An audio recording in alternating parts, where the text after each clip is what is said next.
اے کملی میں لپٹنے والے،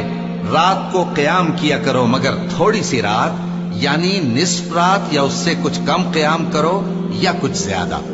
اور قرآن کو اچھی طرح ٹھہر ٹھہر کر پڑھا کرو۔ ہم ان قریب تم پر ایک بھاری فرمان نازل کریں گے، کچھ شک نہیں کہ رات کا اٹھنا نفس کو سخت پامال کرتا ہے، اور اس وقت ذکر بھی خوب درست ہوتا ہے۔ دن کے وقت تو تمہیں اور بہت سے شغل ہوتے ہیں، تو اپنے پروردگار کے نام کا ذکر کرو اور ہر طرف سے بے تعلق ہو کر اسی کی طرف متوجہ ہو جاؤ۔ وہی مشرق اور مغرب کا مالک ہے، اس کے سوا کوئی معبود نہیں، تو اسی کو اپنا کارساز بناؤ۔ اور جو جو دل آزار باتیں یہ لوگ کہتے ہیں ان کو سہتے رہو، اور خوبصورتی سے ان سے کنارہ کش رہو،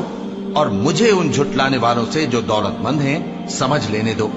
اور ان کو تھوڑی سی مہلت دے دو۔ کچھ شک نہیں کہ ہمارے پاس بیڑیاں ہیں